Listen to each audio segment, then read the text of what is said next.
Hi everybody and welcome to a Tier1Con Recap.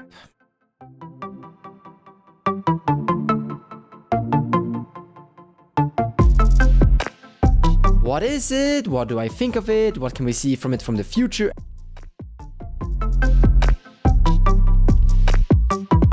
Tier1Con is very similar to a GP, but with the focus of Commander. The main event was cEDH, but it also had some side events such as Dual Commander.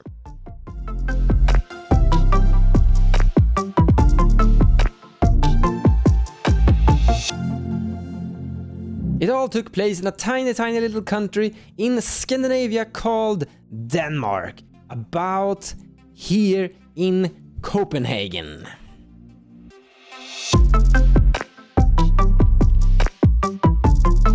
Me, I live in Sweden, the neighbor country, Scandinavia, up here in Stockholm.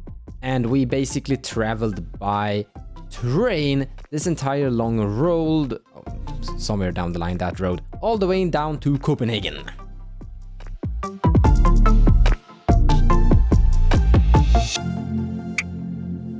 And this is actually where me and my fellow traveling companion Pontus slept during our journey there. We're basically sitting there trying to figure out how we're going to be sleeping on the train.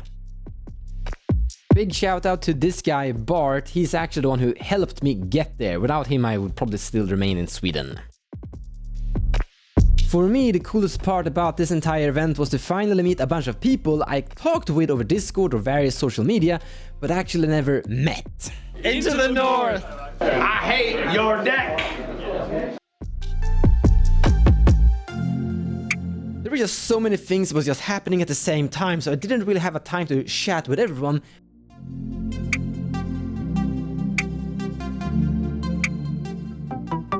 But I did have time to have a talk with a few other content creators. So, hi, Ian, welcome. So, you're here in Tier1Con, and you've been in other tournaments as well, and you won MLC. Yeah, very recently. That is pretty big. Yeah. Big congratulations. Thank you, appreciate it. And you've been in other tournaments as well, I think.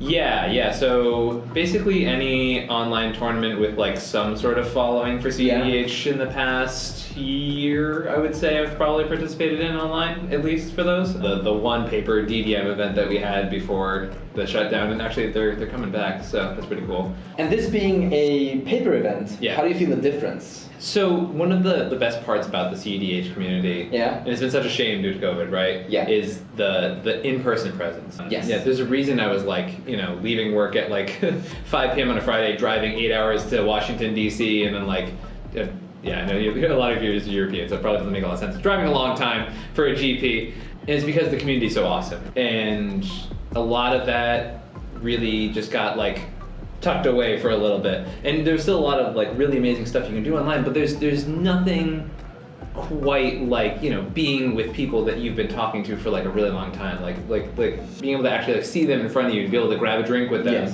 and play your playmat down at a bar, and like pass each other cards, and be like, show them your hand and be like, man, this card is so stupid right now, right? Or like, what I really like is seeing people's expression, seeing a face. How's it been going in this tournament, Tier1Con, for you? What have you learned in this meta or this structure? What did you expect coming here? Yeah, so for the first day and a half I was here, because I got here before the tournament. The tournament was this morning, and I was here on Thursday morning. And I was struggling with my deck choices. I decided to leave all my black cards at home. I was like, I'm not playing Ad Naus this weekend. I don't want to deal with it. I want to know why, soon. Yeah. Basically it was like, it was a personal choice. I really wanted to play something that I was like enjoying a lot of. I came in here right after the MLC where I won with Paco, and I'm playing that this weekend, and it was just like, I really enjoyed how consistent the deck was. Like I was doing my thing turn 2, into turn 3, keeping up interaction, all that stuff. I'm a Paco fan myself. Yeah, it's a good card. Turn 2 Paco, into turn 3 Helen, you're gonna have a good game. It's so good, and then like there's some nuts hands, like last night I had Crypt, Jewel Lotus, LED, land, and I was like, oh, this is a turn 1 Paco and Holden. That's good. It's 8-man so commanders on turn 1. What do you think of Tier1Con? What have they done really good here? Really love that this is the first like GP style event for cEDH. Showing people with high quality stream, really entertaining presentation, a lot of stuff. The professional level quality they're putting into an event like this, for people like myself who are really passionate about this format, it feels really good. You know what I mean? It feels really good to have people who care. And like the people who are in front of the camera every day, who are like doing the spectating, like, they'll come play games with us after the event's over, right? And like you don't see people from like Star City Games like just going out of work and like playing with people on the side of the event. Like, at least from my experience. So it's really nice to have that. Awesome, Ian. Good luck in the tournament. Yeah, thanks for having me. Awesome having a chat. Yeah. Sweet. Let's listen to Into the North, what they have to say about this Tier1Con, thoughts and input, and what deck they brought. Hi guys, who are you? We are Into the North. I'm Spleenface. I'm Matt, aka Null. I'm Lyndon, aka Noobzors. And you are doing like a podcasting, you're talking cEDH, and you have like 1 hour and 30-minute videos, I think. Yeah. We try and keep them under an hour and 30 minutes. We're just not great at it. So how did this podcast of yours start? Well, it started after a tournament online, and then we were talking, I think it was actually on a Discord server. Oh, God, I forget who it was. Morgan, do you remember? I believe you were talking with Sug, like Sugandharaja, and it was because Sick Robot and I were in the finals of one of the cEDH Discord server, like Reddit Discord servers tournaments, and you realized that we were both in the same city, and then it was, or like we were both in the same city, and it was like, podcast? Hey, sure, let's give it a try. Where is he, by the way? What have you done with him? He's asleep. Long day. Yeah. I can agree. I'm a pretty tired person myself right now. How has the tournament been going for you so far? Well, it's been going pretty well for me. I had the round 1 bye because I won one of the online ones, and then I was able to win my next 2 pods, and then I drew in the last round, so I'm 3-0-1. Reed is also at the same record, so I think that puts us at first and second, so I think even if we lose, we're making top 16, so that's pretty good. I'm having a lot of fun at this tournament. I'm playing some games of Magic, and there are results, and I'm going to cheer these guys on day 2. I'm playing a Cody deck as well, a bit different from Morgan and Reed's, but I am doing pretty well. I got 2 rec. Yeah, so hopefully day 2 goes well. Pick up my 3rd win, and hopefully see you guys in top 16. Now I want to pick your guys' brain. So all of you brought Cody, is that correct? He brought cats. Yeah. Someone gonna be. Yeah, I have respect for myself. But why Cody? Of all the commanders, like you have Blue Farm, you have some cool Tymna things, Grixis and things, and so the rate at which Cody is not necessarily much faster than other Turbonos decks, like things like Roger Silas or stuff, or the Mardu decks or whatever, but the rate at which you get double, sometimes even triple protected things like turn 3s is just like so unreasonable. And we felt that a lot of the time people would, have one piece of interaction or one sort of stacks piece and think like, oh, someone played some stacks piece, that's good enough to hold back the turbo player, and then you just, activate Cody, you cast the removal spell, you lead with a silence or something, and then it's like, oh, well, we have to counter the silence and the thing that the Profane Tutor finds. So it just gets these extremely consistent turn 3s, often with multiple pieces of protection, and we felt that puts you in a really good position in most pods. yeah, you're 3-1 with it so far, so that's saying something. Yeah, I mean, the theory's been working out most of the time, although sometimes with a few wrinkles in the way, like where you get interrupted, you have to find another way and do something a little funky. And the deck doesn't necessarily do that the most gracefully, where, you can fall back on Tymna Crom and Blue Farm or whatever, but it can still get there, and often people will think, oh, you've been interrupted. It's a very linear combo deck. You're done, we can just kind of ignore you, and then you can just find another way to, it's like, oh, well, you took the Nas, but I'll just set up Breach or try and look for Oracle Consult or whatever. You guys are playing a lot of like webcam tournaments. How does this feel as a paper tournament? What do you... Well, this is actually my first So I've never done like a GP for any constructed 60 card or anything like that.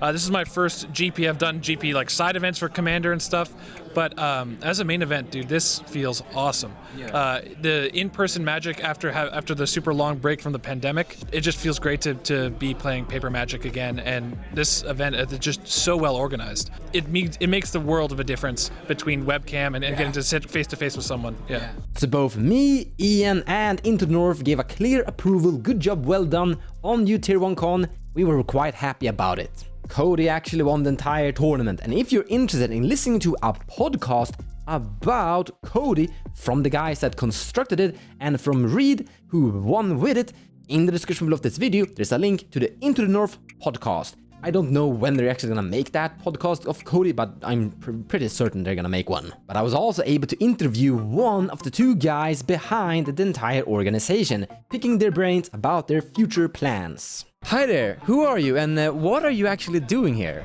My name is Dan, and I'm the co-founder of Tier1 MTG, together with Alan and my wife Maria. So we are 3 people who started it in my garage a couple of years ago. Yep. Best place to have a store. Best place. It's like the same with Apple and Microsoft. Nah, but we started in my garage, and it was actually Alan and myself. We've been playing in my mama's kitchen since 95. Been apart for a long time, and then we met again and talked about the dream. And the dream was to open up a Magic store. And 14 days later, we owned a Magic store. You're currently running this cEDH tournament. Like, how did it come to this? Well, we started out in old school a couple of years ago. Some of our good friends, we talked to Janice and Mass, who's TO and on the stream today, and they really was into in terms of cEDH. They've been playing a lot of Legacy, but then Mass been in Commander, and they really have a big passion for cEDH. And we said to them, okay, let's do it, because we have a store and we have a lot of Commander players. So let's do it. And we tried last year. We had an old school event here, and then we had the cEDH as a side event. I think 40 players were here. So I said, okay, let's do it, but we need to do it standalone. We cannot do... I don't like the idea of having one big comp, because I think you need to have focus on who you're catering and why we're doing it. So we wanted to make it separate. So this year we made the old school was a couple months ago, and then this time it's Commander. And then we want to build on that. So it's not only like Denmark in the future. We would like to have a community-based. So what is your future with this? Like, is this going to be something that you repeat again here? Yeah, so the plan is definitely to do it again. We want to grow. We want to grow organically. So we would like to have people come here because it's fun. So what we actually did was this time we have cEDH World Cup, and we wanted to get the Americans in, and I know that there's Corona, and that's been a lot of restrictions, but we wanted to make a Tier 1 event because we wanted to try and make it like a GP feel. We love that kind of Magic where you meet up with a bunch of guys, you get new friends, you just sit down, but the most essential part for us was really having fun without having to pay a lot of money. Because prior in the past, we've been, both myself and Alan, we're going to all these GPs, and it's really expensive, to be honest, right? Yeah. Playing there, going there and everything. So we wanted to have, you can go here and it will cost you nothing. You can participate in free events. You can participate, just being here is free entry. So we wanted to create that feel. So we have a lot of these free entries outside the hall and inside the hall. And then you can participate in some of the tournaments that we have, right? But it's just an option. So what we wanted to do is just make more community, and it should not be the size of your wallet. Same with cEDH. We created some playtest cards, so you don't need the expensive cards, but you can still play. How did that deal go with Wizards of the Coast? Because you are sponsored, if I understand, with Wizards of the Coast? No, we're not sponsored by Wizards of the Coast. So what we wanted to make sure that, hey, we don't want to step on anybody's toes. And of course, we make a living of sell cards like singles, right? So it's counterproductive if you think like a business way of it. But for us, the community is more important, and we want to try and build a community. So the playtest cards for us is essential for us to get people in and play on the same level. So what we didn't want to do is people creating, like, I have an island and then, I can scribble here, mana crypt, but let's do it right. So it's the same format, the same size, and then we can organize it. People can lend these cards for free and then they give it back, so we can try and have them in the community instead. I miss this so much, right? And the interaction with people and everything on trading, and you can do all the things you want. And hopefully we can have an even bigger event when all this Corona is over. Hopefully in Copenhagen, within a half or 1 year, we'll definitely do the same again. Awesome to hear that. So where is Tier1Con gonna happen next? Do you think? What do you hope? I hope we can have it in a venue like this. This is kind of restricted to, let's say, 800-900 people. If we want to go above this, we need to find another location. But I think today we had 400 on peak, so it was kind of filled. Yeah, so we actually had 400 on peak, which means I think about maybe 600 or 700 were through today. So That is an awesome number, just saying. a lot of people just came, had a look at Playing with Power, I Hate Your Deck, all these guys and you and everything here. So I'm just thinking they went through and just had a look, bought some cards, traded some, and then went again. But we had a lot of circulation in terms of and people here, right? So our focus for the future is having bigger events, and we're from Scandinavia, and I think personally, we need more events, right? Yes. There's not been a lot of big events. We want to do really big events, which has a lot of different kinds of activities. Not only cEDH, but General Commander, casual play, plane chase, arch enemies, all these kind of two-headed giant. We want to do all these kind of things. And our philosophy is it has to be free, right? If we can make it free, we will. Thank you so much for coming. What's your name again? My name is Dan. Good luck with future Tier1Con. We love it. More Scandinavia. Yes, more. When are you coming to Sweden? Hopefully soon. We'll definitely try and get to some events. Mostly we've been at old school events in Sweden because they're awesome. But we'll look at again Corona. Yeah. Let's see what happens. Yeah.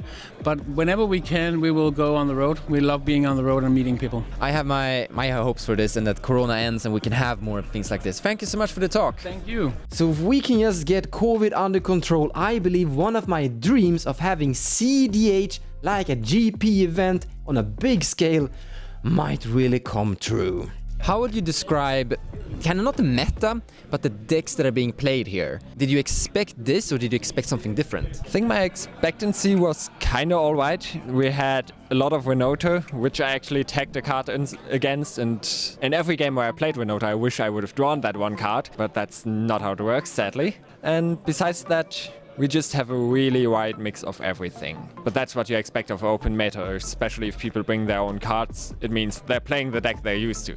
They're not playing something new and just getting 100 new cards for it. What are you playing? I was on Timber Malcolm this tournament. It's the same deck I played in the last webcam series, so I'm really used to it. I have about 60 or 70 webcam games on it alone, so it's just something I'm comfortable with, and I know even if my brain shuts off at 2 a.m. in the night, I can still play that deck. We are good. I want to emphasize what he just said there. Even if my brain is shut down, I can still play the deck really well. I was sitting on a train trying to sleep. When I came to the tournament, I hadn't really slept, but I was still able to play my deck because I know my deck inside and out. It's a good pro tip for you. Bring a deck to a tournament that you truly understand. That's it for this video. I hope you liked it, guys, and I really hope to see you in a future Tier1Con or in a future GP-like Commander main event. Take care, guys. I'll see you around. Thank you so much for watching, and I hope you enjoyed the video. If you like what I do and you wanna support me, feel free to share my videos or even checking out my Patreon page. Also, purchasing cards from the TCG Players website using the affiliate link in the description below of the video will also help the channel grow. So a big thank you to all of you.